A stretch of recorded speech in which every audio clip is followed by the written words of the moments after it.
मंगलवार को देश की आजादी की 77वीं सालगिरह पर प्रधानमंत्री नरेंद्र मोदी ने लाल किले की प्राचीर से देश को 10वीं बार संबोधित किया। 90 मिनट लंबे इस भाषण में पीएम मोदी ने देश के विकास के बारे में कई बातें कही। पीएम ने विपक्षी एकता पर भी खूब तंज कसा, लेकिन पीएम की मणिपुर हिंसा पर कही बातों ने देशवासियों का दिल जीत लिया। पीएम ने अपने भाषण की शुरुआत ही मणिपुर में हो रही हिंसा से की। पीएम मोदी ने कहा, पिछले कुछ समय से मणिपुर में हिंसा का जो दौर चला, कई लोगों को हिंसा का शिकार होना पड़ा। मां बेटियों के साथ अत्याचार हुआ, लेकिन कुछ दिनों से शांति की खबरें आ रही हैं। पीएम ने आगे कहा कि देश मणिपुर के साथ है। केंद्र सरकार राज्य के साथ मिलकर समाधान के प्रयास कर रही है और करती रहेगी। कुछ सप्ताह नॉर्थ ईस्ट में, विशेषकर मणिपुर में और हिंदुस्तान के भी अन्य कुछ भागों में, लेकिन विशेषकर मणिपुर में जो हिंसा का दौर चला, कई लोगों को अपना जीवन खोना पड़ा।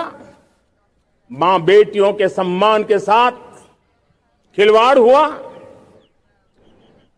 लेकिन कुछ दिनों से लगातार शांति की खबरें आ रही हैं।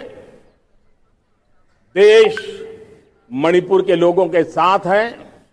देश मणिपुर के लोगों को पिछले कुछ दिनों से जो शांति बनाए रखी है, उस शांति के पर्व को आगे बढ़ाए और शांति से ही समाधान का रास्ता निकलेगा और राज्य और केंद्र सरकार मिलकर के उन समस्याओं के समाधान के लिए भरपूर प्रयास कर रही है, करती रहेगी। मेरे प्यारे, देश की एकता पर पीएम मोदी कहते हैं कि घटना मणिपुर में होती है तो दर्द महाराष्ट्र में होता है। 90 मिनट के अपने भाषण में प्रधानमंत्री ने भारत को विकासशील राष्ट्र से विकसित राष्ट्र बनाने का पूरा प्लान देश की जनता के बीच रखा।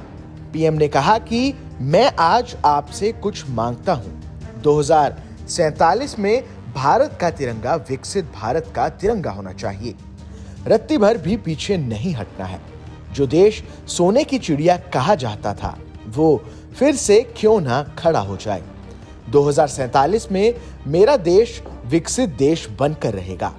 ये बात मैं अपने देश के संसाधनों, सामर्थ्य और 30 की उम्र से कम लोगों के दम पर कह रहा हूं।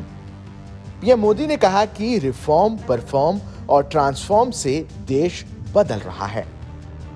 पीएम मोदी ने अपने भाषण में विपक्षी दलों के गठबंधन इंडिया और कांग्रेस पर भी बिना नाम लिए तंज कसा। परिवारवाद का जिक्र करते हुए पीएम मोदी ने कहा, देश के लोकतंत्र में एक बीमारी आई है, परिवारवादी पार्टी। इनका एक ही मंत्र है, परिवार को परिवार के लिए, परिवार के द्वारा। वो बोले, देश के विकास के लिए जरूरी है कि इनसे मुक्ति मिले। सामाजिक न्याय को किसी ने तबाह किया है तो वो तुष्टीकरण ने किया है। Bureau report, team news nation.